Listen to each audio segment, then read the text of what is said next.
जो हकीकत को जानते हैं वो खुदा को पहचानते हैं। हकीकत खुदा है, हकीकत मसीह है, हकीकत पर चलना सही जिंदगी है। हकीकत हकीकत हकीकत हकीकत। हकीकत क्या है? अजीज़ नाजरीन, एक बार फिर से आपका खादिम ऐनुल हबीब आपकी खिदमत में आपका अपना प्रोग्राम हकीकत लेकर हाजिर हो रहा है। पिछले एपिसोड्स में हमने देखा किस तरह से किताब मुक़द्दस हमें कुछ ख्वाबों के बारे में बताती है जो खुदा पाक अपने उन नेक बंदों को देता है जिन्हें हम नबी के नाम से जानते हैं। नबी और पैगंबर जो पुराने अहदनामे में थे, खुदा उनसे बात करता था आने वाले ज़माने के बारे में कि किस तरह से वो उनके ज़रिए अपने लोगों के बीच में काम करेगा। हमने देखा कि किस तरह से हज़रत इब्राहीम, हज़रत याकूब और हज़रत यूसुफ से खुदा पाक ने बार बार बातें की थी ख्वाबों के ज़रिए। न सिर्फ अपने नबियों से बात करता था लेकिन लोगों से भी बातें करता था, बादशाहों से भी बातें करता था, और उनकी ताबीर सिर्फ खुदा के पास हुआ करती थी। और ताबीर बताने के वास्ते खुदा कुछ लोगों को खड़ा करता था। उनमें से एक ऐसे नबी हैं जो हज़रत यूसुफ के बाद ख्वाबों की सही ताबीर दिया करते थे, और आपका नाम है हज़रत दानियल, जिनके ऊपर किताब मुक़द्दस में एक किताब है दानियल के नाम से। तो आइए आज हम देखते हैं किस तरह से हज़रत दानियल ने खुदा के उस मंसूबे को आगे बढ़ाया उन ख्वाबों के ज़रिए जो ख्वाब खुदा कुछ लोगों को देता आया था। तो चलते हैं सबसे पहले और मिलते हैं हमारे अजीज़ मेहमानों से जो हमारी इस मुहिम में मदद करने के लिए आज फिर यहाँ पर आए हुए हैं। सबसे पहले मिलते हैं जनाब रफ़ीक साहब से। खुदा मसीह में आपको मेरा सलाम कबूल हो। जनाब जोय साहब। मसीह में आप सबको सलाम। जनाब असगर साहब। अस्सलाम वालेकुम। वालेकुम अस्सलाम। जनाब चुगताई बेग साहब। अस्सलाम वालेकुम। वालेकुम अस्सलाम। तो अब मेरा पहला सवाल है जनाब असगर साहब आप ही से। जैसा कि मैंने अर्ज़ किया था, हज़रत दानियल के बारे में हम कुछ गुफ्तगू करने जा रहे हैं क्योंकि उनका नाम और उनका जो ओहदा है, खुदा ने उनको बहुत बड़ा ओहदा दिया है और बहुत बड़ी तरह से इस्तेमाल किया है उन्हें, बहुत बड़ी तरह से। अब हम ये जानना चाहते हैं कि ये शुरुआत कहाँ से होती है, किस तरह से हज़रत दानियल को खुदा इस्तेमाल करते हैं। देखिए, हज़रत दानियल के बारे में जब उनका किताब आप पढ़ेंगे बाब 1 जी, तो वहाँ पे लिखा है कि नबूकदनेस्सर बादशाह यहूदा पे कब्ज़ा किया और कुछ गुलामों को लेकर के आया। लेकिन बाब 2 में जब आप देखेंगे तो उनका किरदार उभर करके आता है जी। कि वहाँ पे बादशाह एक बड़ा ख्वाब को देखता है, और ख्वाब क्या कि वो इस बात के ऊपर फिक्री कर रहा था कि आगे को मेरे बादशाहत का क्या होगा, या आगे को क्या, मतलब दुश्मन कोई हमला तो नहीं कर वो एक देगा। आम चीज़ होती है, बादशाह को फिक्रमंद करती है जी। और तब उन्होंने एक ख्वाब को देखा कि अब वो ख्वाब कुछ ऐसा है कि एक बड़ी मूरत है जिसका जो सर है वो सोने का है, छाती जो है वो चांदी का है, और कमर कुछ ब्रॉन्ज पीतल का है, और उंगलियां और पैर लोहे और मिट्टी के है। और वो देखते हैं कि एक बड़ा पत्थर आता है और उसके ऊपर मारता है और वो चूर चूर कर डालता है, और वो बहुत परेशान हो जाते हैं। और तब जादूगरों को बुलाते हैं, यानी जादूगर वो उस रियासत के अक्लमंद लोग थे और जो ख्वाब वगैरह की ताबीर बताते हैं जी, और नजूमी बुलाते हैं। और तब वो कहते हैं कि मैं ख्वाब को नहीं बताऊंगा लेकिन तुम इसकी ताबीर को बताओ। तो वो कहते हैं कि देखिए, वो जो देवता आसमान में है केवल वही ऐसी बातों को बता सकते हैं और हम तो बता ही नहीं सकते हैं, तुम ख्वाब बताओ तो हम ताबीर बताएंगे। और वो कहते हैं कि नहीं, और अगर तुम नहीं बताओ तो सब कत्ल किए जाओगे। जी जी जी। और तब 12 और 13 आयत में लिखा है 2 का कि वो हुक्म देता है कि जाओ और सबको कत्ल कर दो। और यहाँ तक कि दानियल और उसके जो 3 दोस्त थे, सदरक, मेशक, अबेदनगो, इनको भी लोग तलाश करने लगे कि इनको भी कत्ल किया जाए। और तब दानियल इस बात को सुनते हैं और अपने दोस्तों से आके कहते हैं कि आओ हम आसमान के खुदा से दुआ करें। और जब ये दुआ करते हैं तब वो ख्वाब का राज इनके ऊपर जाहिर होता है। जी। और तब वो कहते हैं, एक उनके जो हुक्मरान थे, कि हमें बादशाह के पास लेकर के जाओ और मैं उसके ख्वाब की ताबीर बताऊंगा। और तब वो जाते हैं और बादशाह पूछता है कि क्या तुम बता सकते हो? तो बोलते हैं कि हाँ, मैं तो नहीं, लेकिन वो आसमान का जो खुदा है जी, है ना, उसने तुझ पर जाहिर किया जब तू अभी अपने बेड पर ही था, सोच रहा था कि क्या होगा मेरे रियासत का। तब उसने तुझे ये दिखाया है और मैं तुझे बता सकता हूं उसने मुझ पर जाहिर किया है कि आगे को तेरे सल्तनत में क्या क्या होने वाला है, जी, है जी। ना। और उस खुदा ने मुझ पर जाहिर किया। तो अब इसके लिए मैं आपसे पहले भी कहा था हजरत यूसुफ के बारे जी, में जी, कि ये कुछ खास लोग ही क्यों देखते हैं, ये जादूगर, ये जो नजूमी लोग, जी, ये जी। क्यों नहीं दिखा सके, ये क्यों नहीं बता सके। तो बाब 1 में 1 का 1 से लेकर 8 तक पढ़ेंगे तो वहां पे कुछ राज है कि इन्हें बादशाहत में लाई गई और इन्हें बादशाह का खाना पीना दिया गया और खाने में सूअर का गोश्त था और पीने में शराब था। जी। और ये आज से यहूदी, इन्हें मालूम था कि शरीयत हराम में है, ये सारी हराम चीजें हराम तो है। उन्होंने अपने हुक्मरान से कहा कि तू मुझे पालक या साग ही दे और मुझे 10 दिन देख, अगर मेरी सूरत ऐसे लोगों के साथ रही जो हमारे दोस्त हैं तो तू मुझे यही देना। लेकिन 8 में लिखा है कि उन्होंने अपने दिल में ये मुकर्रर कर लिया, ठान लिया, जी, जी। तय कर लिया, एक तरीके से डिटरमाइन कर लिया कि मैं अपने आप को नापाक नहीं करूंगा। और उनके इस पाकीजगी के वजह से खुदा ने लिखा है कि 10 गुना इनको इल्म अता फरमाया और उस पाकीजगी के दुआ के वजह से जी। बाप 2 में खुदा अपने उस रोए के मतलब को बताता है। तो मैं सामीन आपसे क्या कहना चाहता हूं कि अगर आप भी ऐसी मुश्किलात से गुजरते हैं कि आपको कहीं ना कहीं रोया देखना है या खुदा के मंसूबे को देखना है, तो आप भी हजरत दानियल के समान अपने गुनाहों से तौबा कीजिए, उस पाक खुदा के पास आइए और तब वो भी आपको हजरत दानियल के एक समान पाकीज़गी की जिंदगी जो है उन्हें इख्तियार करनी है। जी। पाकीज़गी की जिंदगी ये नहीं होती कि आप सिर्फ नहा लिए या आपने तहारत कर ली और आप पाक हो गए, लेकिन पाकीज़गी जो है वो दिल की अपने पाकीज़गी दिल में, जी है। हाँ। जी हाँ, रूहानी तौर पर आपको जी, पाकीज़ा होना चाहिए। और हजरत मसीह कहते हैं कि मुबारक हैं वो जो दिल से पाक हैं, ये खुदा को देखेंगे। देखेंगे। और तब वही बताते हैं मरकुस 7 का 18 से लेकर 23 में कि बाहर नहाने या कपड़ा हाथ नहीं धोने से इंसान नापाक नहीं होता, जी। बल्कि वो चीज जो दिल से निकलता है निकल कर ना, आती है। जिनाकारी, जी, जी, जी। हरामकारी, चोरी, बदकारी, ये इंसान को नापाक कर देता है। और खुदा चाहता है कि उस दिल से हम अपने पाकीज़गी को बनाएं, गुनाहों जी। से तौबा करें, जी। मसीह के खून से धुल जाएं और तब वो खुदा हमें अपना राज दे सकता है जिसे हजरत दानियल को उसने दिया। जी हाँ जनाब चुगताई साहब, जैसे कि अभी अभी हमने सुना हजरत दानियल के बारे में कि किस तरह से उन्होंने अपने आप को गलीज होने नहीं दिया, गंदा होने नहीं दिया। गलीज जी जी, गलीज जो एक लफ्ज है ना, वो होने नहीं दिया, पाक रखा, बेबाक रखा। तो अब हम एक और कुछ ख़ास बातें देखना चाहते हैं कि किस तरह से वो ख्वाब जो थे, ख्वाबों के ज़रिए खुदा ने हज़रत दानियल को उभारा है। देखिए, पहली बात तो यह है कि खुदा हर किसी को ख्वाब नहीं देता। जी बेशक, खुदा के पास आने वाले को चाहिए, मैं पहले एपिसोड में भी बता चुका हूँ, उसको पाक होना चाहिए। जी। और पाकीज़ी हमारी ऊपरी नहीं, हम लोग ऊपरी बाहरी नजासत को धो लेते हैं, जो अंदर गलाजत भरी है उसके बारे में सोचते ही नहीं। तो अंदरूनी और बाहरी दोनों पाकीज़गी की हमें ज़रूरत है। हज़रत दाऊद अलैहिस्सलाम एक ज़बूर में कहते हैं, मैं अपने हाथों को भी पाक करूंगा और अपने दिल को भी पाक करूंगा, अपने बातिन को भी पाक करूंगा। तो ज़ाहिर और बातिन दोनों। जी हाँ जी। तो हम लोग क्या करते हैं, ऊपरी पाकीज़गी पे ज़्यादा जोर देते हैं। यहाँ हम देखते हैं हजरत दानियल और उनके साथियों ने दोनों तरह की पाकीज़गी पर ध्यान दिया जी। और खुदा ने अब उन रोयाओं के मतलब को उन पर आश्कारा किया, रोयाओं को भी आश्कारा किया, उनका मतलब भी बताया। जी जी जी जी। बादशाह के नजूमी, जादूगर या सारे लोग कुछ नहीं बता सकते थे। जो वो मूरत उनके सामने लाई गई थी बादशाह के ख्वाब में, जब उसका जिक्र आता है, उसका सिर खाली सोने का था, जी। ये हिस्सा धड़ जो है, छाती और बाजू चांदी के थे, नीचे का हिस्सा तांबे का था और बिल्कुल पैर जो थे वो मिट्टी और लोहे के मिले जुले। पहली बात तो यह है कि वो कितनी चीज है, कितने मेटल।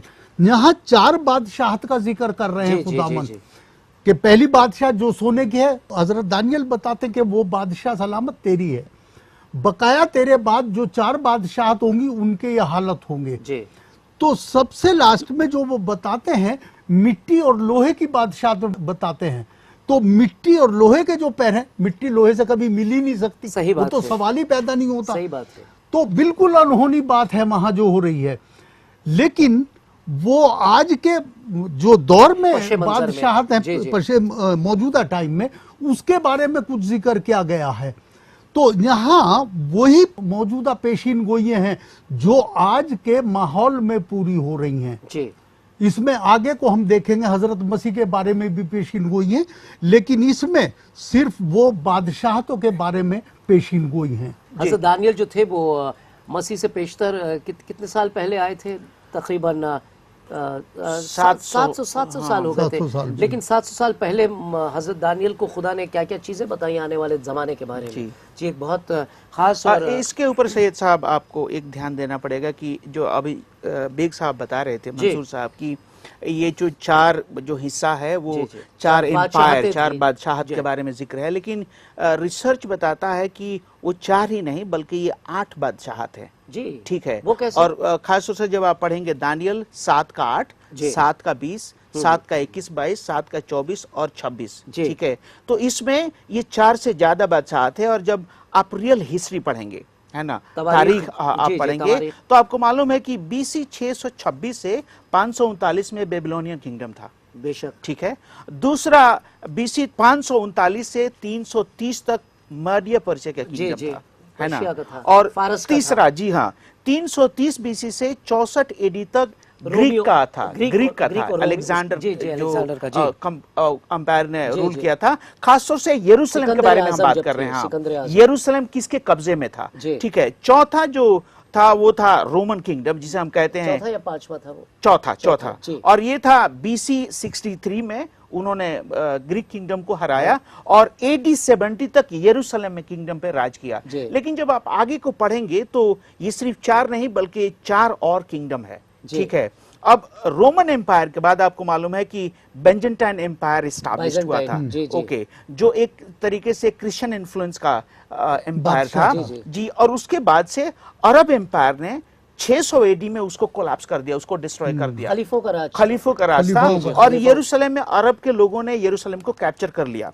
और 1917 में ब्रिटिश एम्पायर ने फिर आके उस पे हमला किया और मतलब उसको अपने यरूशलेम को कब्जे में कर लिया। और आपको मालूम है कि 1948 में यरूशलेम एक स्टेट बना, राज्य बना। तो आज अगर आप देखेंगे दानियल के जमाने से लेके, तो ये 8 एम्पायर है जो यरूशलेम में राज कर चुका। और इसके बारे में हजरत दानियल बताते हैं नबूकदनेस्सर को कि देख आने वाले दिनों में क्या क्या होगा तेरे बादशाहत के बाद। तो हमारा पॉइंट ये है कि यस, खुदा अपने खादिमों को ये सब क्यों बताता है, ताकि उसके खादिम तैयार हो जाएं, है ना, उसके लोग उसके मुकाबले के लिए तैयार हो जाएं। और जो मेन बात था कि एक जो पत्थर निकला उसे जो चूर चूर कर डाला, तो वो पत्थर हजरत मसीह है। और हजरत मसीह खुद पैदा हुए, मारे गए, लेकिन उनकी बादशाहत जो दुनिया से अलग है, आज लिखा है ना कि वो एक बड़ा चट्टान बन गया। तो आज दुनिया में 7 अरब की आबादी है और 2 अरब से ज्यादा क्रिश्चियंस लोग हैं। खासतौर से 5 जो वीटो पावर है, इसमें से 3 क्रिश्चियन इन्फ्लुएंशियल है, अमेरिका, फ्रांस और लंदन, ब्रिटेन। तो एक तरीके से वो जो चट्टान है अभी वो बढ़ता ही जा रहा है। और खुदा ने ये बात बताया था कि वो खुदा की बादशाहत होगी। देखिए, इससे ये बात जाहिर हो जाती है कि किताब मुकद्दस जो है, जी, इससे एक बात जाहिर हो जाती है कि किताब मुकद्दस में जो कुछ भी लिखा है आने वाले दिनों के बारे में भी वो धीरे धीरे पूरा होता जा रहा है। जो ख्वाब देखे थे, चाहे वो हज़रत इब्राहिम थे, चाहे वो हज़रत याकूब थे, चाहे वो हज़रत यूसुफ थे, चाहे वो हज़रत दानियल हो, इन सारों के ख्वाब जो हैं वो रफ्ता रफ्ता अब पूरे होते जा रहे हैं। इसलिए हम लोगों को हमेशा चौकस रहना चाहिए, चौकन्ना रहना चाहिए कि पता नहीं कब क्या हो जाए। अब मेरा अगला सवाल है जनाब रफ़ीक साहब आपसे, इसी बात को आगे बढ़ाने के लिए मैं आपसे ये पूछना चाहता हूँ कि हज़रत दानियल, ये सब बातें तो आ गई हैं जो आज के ज़माने से जुड़ी हुई हैं, लेकिन उस ज़माने में हज़रत दानियल को और क्या क्या बताया गया जो आने वाले ज़माने के लिए एक तस्वीर है?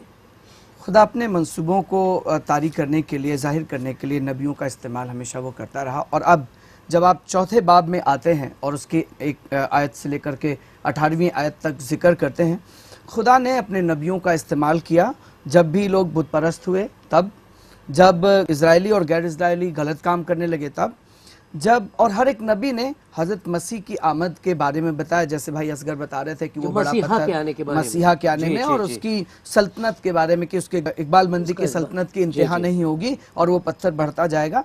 नबियों का ये काम था। चौथा, ये नबी कानून जब टूटता था तो उसको कायम करने के लिए आते थे और बताया करते थे कि ये ठीक नहीं है और ऐसा किया जाए और सज़ा को तारी करते थे जी। और यहाँ पर जो बात है, यहाँ पर हज़रत जो डैनियल हैं इनको बुलाया है बादशाह ने, और बादशाह ने एक ख्वाब देखा है। और वो ख्वाब क्या है कि एक बहुत बड़ा पेड़ है, दरख्त है, और उसकी बहुत शाखें हैं, मजबूत है, और उसके नीचे सब लोग आकर के क़याम करते हैं, चरिंदे और परिंदे। पर अचानक वो एक हुक्म आसमान से सुनता है, तारी होता है, फरिश्ता कहता है कि इसको काट दिया जाए, इसकी शाखें काट दी जाए और जो चरिंदे परिंदों का ये बसेरा उजाड़ दिया जाए, लेकिन उसका ठूंठ रखा जाए। और जब नबूकदनेस्सर बादशाह ने इस ख्वाब को देखा तो वो बेचैन हो गया और वो मालूम करने लगा कि कौन इसकी ताबीर को पेश कर सकता है। और तब हज़रत दानियल के बारे में उनको बताया गया कि वो हैं, और वो आते हैं और वो आ करके इस बात को बताते हैं कि ये बड़ा जो दरख्त है वो तू है, और तेरे अधीन ढेरों, तेरे मातहत बहुत से लोग रहे, पर तेरे अंदर जो गुरूर आया है उसके सबब से खुदा तुझे ये बताना चाहता है कि आसमान का खुदा ज़मीन की ममलकत पर हुक्मरानी करता है। और ये उसने बताया, जब दानियल को बुलाया गया तो उन्होंने उसकी ताबीर बताई, जैसा आप आगे जब आप मुताला करेंगे तो हासिल होगा। पर खुदा हमेशा अपने नबियों के वसीले से ये वाली बातें बताता है, और ये बिल्कुल साफ साफ जैसा बताया गया वैसा आगे होता है कि नबूकदनेस्सर को बादशाह से हटा दिया जाता है, 7 साल गुजरते, 7 अय्याम गुजरते, ये सब होता है। लेकिन खुदा अपने नबियों के वसीले से आज भी हुक्मरानी करता है, और ये बताता है ख्वाब के वसीले से और रोए के वसीले से कि ऐसा ऐसा मैं आने वाले ज़माने में करने जा रहा हूँ। जैसा कि आपने ये बताया, इस वक्त खुदा जैसे मुझे दिखा रहा है, मेरी रूह में मुझे दिखा रहा है कि वो पेड़ और वो मूरत जो खड़ी है, खुदा उसे गिराने वाला है बहुत। आमीन। ख़ास तौर से उन हुकूमतों को जो कलीसिया के खिलाफ खड़ी हो रही हैं, उनको उसी तरह से ढा देगा, उसी तरह से उस पेड़ को जो आज गुरूर से लहलहा रहा है, उसे खुदा जो है उसे काटने वाला है, वो उसका बस एक ठूटा रह जाएगा। जी, खुदा ये बता रहा है मुझे। उन्होंने हजरत दानियल के वसीले से बताया, जब तक कि तू ये ना जान ले कि आसमान का खुदा जमीन की ममलकत पर हुक्मरानी करता है, ऐसा ऐसा तेरे साथ हो जाएगा। और मैं वाज़ेह करना चाहता हूँ उन लोगों को जो खुदा के खिलाफ लड़ना चाहते हैं, जी आप नहीं लड़ पाएंगे। बेशक बेशक। अब अजीज़ों, एक छोटा सा हम ब्रेक लेंगे, उसके बाद हम फिर से लौट कर आएंगे और ख़ास बातें जानेंगे जैसे जैसे हम किताब मुक़द्दस में आगे आगे बढ़ते हैं। बस हम गए और आए।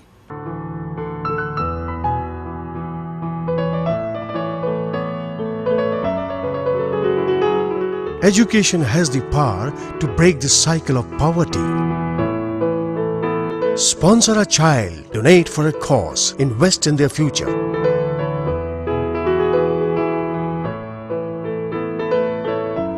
Sponsor a child, let their future smile. You can make a difference.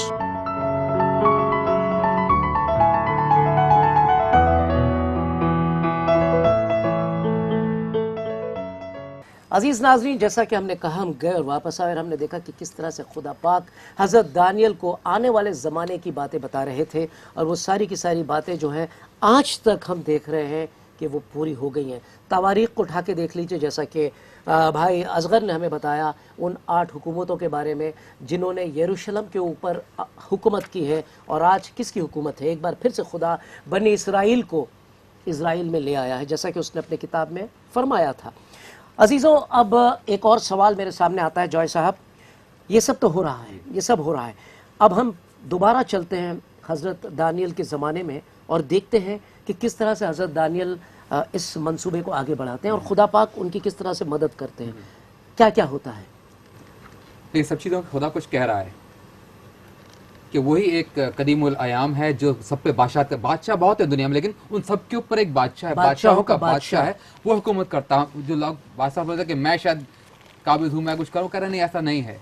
और सबसे पहले जो जितने आलिम थे, जितने जादूगर थे, वो सब फेल हो गए, लेकिन एक खुदा है जो सब कुछ जानता है, जो बता सकता है। वो कहते हैं दुनिया में कोई नहीं कर सकता, लेकिन फिर भी एक है जो कर सकता है। तो डैनियल के जरिए से ख्वाब भी बताया और ताबीर भी बताई। जब नबूकदनेस्सर कहता है किसी को नहीं मालूम, तू ही बता, सीधा डायरेक्ट उसके पास आ जाता है और कि मैंने एक ख्वाब देखा, जो पेड़ का ख्वाब इन्होंने बताया। और डैनियल क्या कुछ देर के लिए खामोश हो गया। तो बादशाह कहता तू घबरा मत, बता क्या माने हैं। तो डैनियल कहता है काश ये ख्वाब तेरे दुश्मनों के लिए होता, जी तेरे दुश्मन तेरे मुखालिफों के लिए होता है। ऐसी बात है। उन्होंने कहा कि वो दरख्त तू ही है जो एक बहुत ही शानदार हुआ, बहुत बड़ा हुआ, उसकी चोटी आसमान तक पहुंची और बड़ा मजबूत हुआ। और जिसके खुशनुमा पत्ते थे और मेवा फिरवाना था, बड़ी वो तू ही है, क्योंकि तेरी बुजुर्गी बड़ी आसमान तक पहुंची और सल्तनत जमीन की इंतहा तक, मतलब पूरी दुनिया पर तू सल्तनत करने लगा। उस जमाने की जो दुनिया थी, जो पहचानी हुई दुनिया थी, जहाँ लोग रहते थे। और वो जो कुदूसी आए, जो आसमान से आए, वो खुदा का एक फतवा है तेरे हक में, हो जो है, जो कुछ कहा तेरे हक में कि तुझे आदमियों में से हाँक कर निकाल देंगे जी, और तू मैदान के हैवानों के साथ रहेगा, तू बैल की तरह घास खाएगा, आसमान की शबनम से तर होगा जी। तब तुझको मालूम होगा कि हक ताला इंसान के मखलूकात पे हुक्मरानी करता है। कि तू इस तरह तेरी ऐसी हालत हो जाएगी, तुझे इंसानों में से, तू बादशाह क्या, तो इंसान के लायक भी नहीं रही, जानवर की तरह, मतलब नंगा रहेगा, तो तेरे पे ओस पड़ेगी, तू घास खाएगा और ऐसी बुरी हालत हो जाएगी, मतलब हैवानियत के तक पहुंच जाएगा। और तब तुझे मालूम होगा, यानी खुदा उसे जलील और ख्वार करने जा रहे थे कि एक बादशाह तेरे ऊपर है। और लेकिन एक बात और कहा, जो दरख्त की जड़ों को, कुंदे को बाकी रहने दो, उसका मतलब यह है उसका ठूंठ छोड़ दो, ठूठ छोड़ दो, उसको बांध करके वहां छोड़ दो, कि तेरी सल्तनत तुझको वापस दी जाएगी, कि तेरी सल्तनत पर फिर कायम हो जाएगा। और वो कहता है, एक सलाह देता है, तो अपनी खताओं से तौबा कर और बदकारियों की बदले मिस्किनों पर रहम कर, तो शायद खुदा को रहम हो जाए। लेकिन होता क्या है, 1 साल के बाद, 12 महीने के बाद, बादशाह अपने महल में शायद ऊपर टहल रहा था, टहल रहे थे, और कहा ये बाबुल, ये बड़ा शहर देखा, बाबुल अजीम, क्या मैंने अपने कुदरत से, तवानाई से, कुदरत से तामीर नहीं किया? ये दरुल सल्तनत, जहो जलाल, मेरी हिकमत का, मेरी ताकत का नमूना है। और तब ये कह ही रहा था कि आसमान से आवाज आई, ये जो ख्वाब पूरा हो रहा है, आसमान से आवाज आई, आए नबूकदनेस्सर बादशाह, तेरे हक में फतवा के है कि सल्तनत तुझसे जाती रही, तुझे आदमियों से हाँक कर निकाल देंगे, तू मैदान के हैवानों के साथ रहेगा और बैल की तरह घास खाएगा, और ये सब होगा। और उसके बाद ये जैसे ही बादशाह था, जैसे ये ऊपर से फरमान आया, ये बात पूरी हो, उसको निकाल दिया गया। लिखा है, उसके बाल उकाब के परों के माने, उसके नाखून परिंदों की तरह ऐसी हालत हो गई उसकी, उसको निकाल दिया गया। और तब वो कहता है, नबूकदनेस्सर बादशाह खुद अपनी जबान में कहता है, खुद कह रहा है, इन अयामों के गुजरने के बाद मैं नबूकदनेस्सर ने आसमान की तरफ आंखें उठाई, जब बिल्कुल नीचे आ गया, बिल्कुल हैवानियत में आ गया, खुदा याद आया, तब उसने आसमान की तरफ नजर, पहले खुद अपने बड़े गरूर में था, और मेरी अकल मुझ में फिर आई, मैंने हक ताला का शुक्र किया। जब उसने ऊपर आसमान की तरफ देखा तो उसकी अकल उसमें वापस आ गई, खुदावंद की तरफ देखने के बाद। हमदो सना की, खुदा को गुरूर पसंद नहीं, जी हाँ, पहली बात, गुरूर से चढ़ी हुई आंखें पसंद नहीं। हाँ, उसने उसकी तरफ नजर करी, उसका शुक्र किया, उसकी हमदो सना की। क्या जो कुछ तूने मुझे दिया वो तो तेरा ही था, तूने मुझे दिया था, तारीफ के लायक मैं तारीफ, अपनी तारीफ जो कर रहा था, उसने खुदा की हमदो सना की, जिसकी सल्तनत अब्दी और जिसकी ममलुकात पुश्त दर पुश्त है, अब्दी है, मुमलिकत अब्दी है, और जमीन के तमाम बाशिंदे नाचीज गिने जाते हैं। वो आसमानी लश्कर और अहले जमीन के साथ जो कुछ चाहता है करता, उसकी मर्जी पूरी होती है, इंसानों की मर्जी नहीं होती। हम सोचे मैं कर रहा हूं कि ये ऐसा नहीं होता है, और कोई नहीं जो उसको हाथ रोक सके। और उसी वक्त मेरी, जब उसने ये जबान से इकरार किया, दिल में सोचा, उसकी हमदो सना की, उसका इकरार किया, तब लिखा है, उसी वक्त मेरी अकल मुझ में फिर आई। यानी कि हजरत दानियल ने जो पेशन गोई की थी, जो पूरी पूरी पूरी हुई, दिखाया था नबूकदनेस्सर को, वो सारी की सारी बातें जो है वैसा ही, बिल्कुल सारा वैसा हो गया, कहीं उससे ज्यादा बढ़कर आया सामने। और लिखा है, मेरी अकल मुझे फिर आई, मेरी सल्तनत की शौकत के लिए मेरा रौब और दबदबा फिर मुझे बहाल हो गया। जी, यानी खुदा वो है जो रौब और दबदबा उसको दिया था, फिर वापस उसको मिल गया, फिर उठा सकता है। और मेरे मुशीर अमीर ने फिर मुझे ढूंढना, जो उसको निकाल दिया था, वो उसे ढूंढने आया, उसे ढूंढ लिया। मैं अपनी मलुकात में कायम हुआ और मेरी अजमत में अफजूनी हुई, मतलब पहले से ज्यादा अजमत हो गई, उसकी इज्जत बढ़ गई। अब मैं नबूकदनेस्सर, अब क्या आखिर में क्या कहता है, अब मैं नबूकदनेस्सर आसमान के बादशाह की सिताइश और तकरीम व ताजीम करता हूँ। अब मैं ये करता हूँ, जिसको बादशाह बोलते हैं, इसका अजमत है, मैं उसकी हमदो सिताइश करता हूँ, उसका इकरार करता हूँ। मकसद है कि सारी दुनिया जान ले कि कोई और माबूद नहीं है, सिर्फ मैं हूँ। कल जो हुआ, आगे क्या होगा, सब कुछ मेरी हिकमत में, मेरी ताकत, मैं जो कहता हूँ वो करता हूँ। मेरे आगे कोई बादशाह, कोई इंसान कुछ नहीं आता। आज दुनिया के लोग बहुत टेक्नोलॉजी, बहुत कुछ आगे बढ़ रहे हैं, भूल रहे हैं कि खुदा है भी। जितनी ज्यादा लोग डेवलपमेंट कंट्रीज में है ना, वो खुदा को भूल गए हैं, सोचते हैं हमने किया, हमारे पास टेक्नोलॉजी, हमारे पास ताकत है, हम ये कर सकते हैं, हम बादशाह कर सकते हैं। लेकिन वो दिखाने वाला है कि उनके ऊपर एक है, जब उस सबको नीचे जमीन पर, यानी आपके कहने का मतलब यह है जॉय साहब के खुदा पाक ने जो नबूकदनेस्सर को दिखाया था, आज यही बात, यही एक सबक उन सारे लोगों के वास्ते है जिन्हें खुदा ने उरूज दिया है कि भाई अपने उरूज को लेकर इतना मत उड़ो, क्योंकि अगर आसमान पर परिंदा कुछ ज़्यादा ऊंची उड़ान भरता है और कहीं सूरज के करीब जाने की कोशिश करता है तो जलकर नीचे आ जाता है, खाक हो जाता है। तो इसीलिए आज अजीज़ों हमें गुरूर बिल्कुल नहीं करना चाहिए, क्योंकि ये जो किताब मुक़द्दस है इसमें जो बातें लिखी हैं बिल्कुल सही बातें हैं, सटीक बातें हैं, वो बातें हैं जो आपके और हमारे लिए लिखी गई हैं, जिसे रोड मैप कहा जाता है। जब खुदा इंसान को बनाता है तो बनाने के लिए उसके लिए वो एक किताब लिखता है जिसका नाम है किताब मुक़द्दस, कि तुम इस तरह से जियोगे, इस तरह से रहोगे तो तुम्हारी ज़िंदगी जो है कामयाब रहेगी और तुम मेरी हुजूरी में हमेशा चलते रहोगे। अगर कोई टेलीविज़न बनाता है या कोई कार बनाता है, जो भी बनाता है, तो एक मैनुअल देता है, एक चीज़ दी जाती है, एक किताब दी जाती है कि भाई इसके इस तरह से अगर आप इसे चलाते रहोगे तो हर चीज़ सही चलेगी। ज़रा भी आपने उसके अंदर फेर बदल किया तो गड़बड़ हो सकती है, रद्द बदल से नुकसान होता है। तो हम आपका और हमारा भी यही है कि हम नहीं चाहते कि किसी भी इंसान का नुकसान हो। खुदा की नज़र में कोई भी इंसान गिरे नहीं। आज खुदा ने अगर आपको तरक्की दी है तो हम चाहेंगे खुदा आपको और उरूज दे, हम ये नहीं चाहेंगे कि आप गिर पड़े नीचे आकर। इसीलिए इंसान को हमेशा ज़मीन पर अपने पैर रख के चलना चाहिए। तो अज़ीज़ नाज़रीन, अब आपसे इजाज़त लेते हैं, लेकिन हमारा ये प्रोग्राम यहाँ पर ख़त्म नहीं हुआ है। ये एपिसोड अगली बार आपके सामने लाया जाएगा एक नए तरीके से, यानी कि इसी मौजू के ऊपर हम बात करेंगे। हज़रत दानियल के बारे में और भी कुछ ख़ास बातें बताएंगे जो बेहद ज़रूरी हैं आपके लिए। ज़रूर देखिएगा, और मैं तो ये कहूँगा कि न सिर्फ आप देखें बल्कि उन सारे लोगों को बुलाएं जिन्होंने आज तक मसीह को नहीं जाना है, क्योंकि यहाँ पर एक ख़ास बात निकल कर आने वाली है आपके लिए और हमारे लिए। तो अब चलते हैं, इजाज़त दीजिए, फिर मुलाकात होगी, तब तक के लिए खुदा हाफिज़। हम तहे दिल से हकीकत प्रोग्राम के चाहने वालों का शुक्रिया अदा करना चाहते हैं।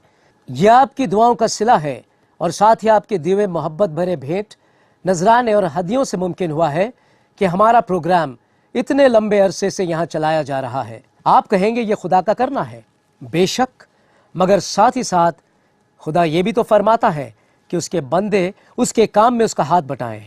आप चाहें तो आप हमारे साथ इस मुबारक काम में शरीके कार बन सकते हैं। आप पूछेंगे कैसे?